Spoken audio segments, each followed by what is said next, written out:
如果前任多次表示了我们已经不可能了，该怎么办？而且对方还是那种认定一件事就不会轻易改变的，性格执拗又极其理智的人，是不是听上去很无力啊？觉得再也没有回头的机会了。兄弟们啊，首先我想以过来人的身份先给你吃颗定心丸。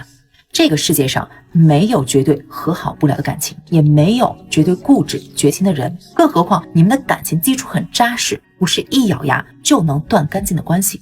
我并不是在安慰你啊，我只是想告诉你一个事实，对方如今的态度并不代表他永远不会回头，只是因为你还没有拿出一个足够合情合理的理由让他重新考虑你们的关系。那他为什么要这么做呢？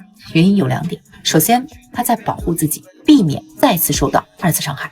他跟你说不可能，那潜台词就是他不想再继续痛苦，继续忍受折磨了。很多时候不是他不爱了，而是你们之间的问题积压太多了，你的过度纠缠消磨掉了他仅存的一些爱意，他不想再重蹈覆辙了。他看不到你们的关系继续走下去的可能，看不到未来的希望，所以他用不可能这道墙把自己封闭起来了。其实是他自我保护的一种手段。第2个原因是他在用情绪去掩盖感情的动摇。也许是你们的争吵太频繁了，他憋着一肚子委屈，也许哪句话刺激到他，他一怒之下提出了分手。分手时的负面情绪让他放大了你的缺点，以此来合理化分手的决定。可这种建立在情绪上的坚定呢，其实不堪一击。可能当时他以为这是最清醒最理智的选择，甚至呢还会自我催眠，我不会后悔。但你要知道，这种理智的决定本质上也是被情绪推动的。但是人都是会变的，所以兄弟们，只要你掌握了正确的方法，合适的时机，那当他看到了一个全新的可能性之后，他内心的墙自然会倒下。那我们具体该怎么做呢？首先第一步就是停止无效的沟通，专注自我的改变。这个时候你唯一的任务就是闭嘴，别一味的去打扰，去重复无效的沟通，不要再去追问他爱不爱你，也不要去跟他争辩对错。此时你们处在一个对立面，你的任何辩解都会被他视为攻击。你要做的就是把精力投放到自己的身上，而且这种改变必须是真实的，而非虚伪的。兄弟们，改变不是为了取悦谁，是你需要用行动去建立新的动力，重建你的吸引力。而改变无非就是2个层面了。第一个就是内在的改变，比如说去学习，去思考，提升自己的认知和情绪的管理能力，让自己的思维方式、谈吐的气质发生质的改变。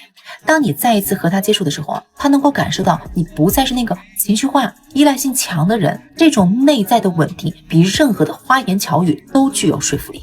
第2就是外部的改变，这个是最直接的加分项。比如说通过健身、打造形象等等方式，让自己容光焕发。当他看到你状态极佳的时候视觉上的冲击会直接打破他对你的负面影响。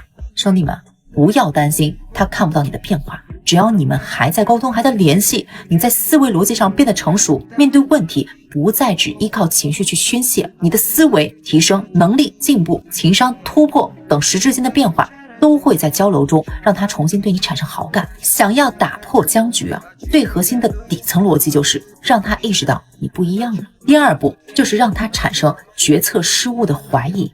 一个真正能回头的人不是你去质问他为什么这么决绝，而是你要让他开始怀疑自己的决定是不是太冲动了。这种后悔的情绪是怎么来的呢？因为你变得越来越好了，而他的生活越来越趋于平淡，甚至不太顺利的时候，他的心理天平就会开始动摇。你在潜移默化中不断的拉高自己的价值，让他觉得你已经不再是那个低价值的人，而是一个值得重新评估，甚至可能会再次追求的人。这种由他自己产生的失落感和怀疑，比你去求他100句都管用。他会重新开始的正视你，好奇你到底经历了什么。其实挽回的底层逻辑永远是2次吸引。制造失去感的方法永远都只是辅助，只有你真正的改变和提升才是让他回头的坚实基础。兄弟们，道理很简单你换位思考一下，你会选择一个一成不变、只会重复过去错误的旧人，还是一个内核稳定、充满全新可能性的新人呢？你自己想一下，其实答案不言而喻。如果说以上的情况你正在经历，想要翻盘，想搏一次不知道怎么做的，可以找我聊一聊。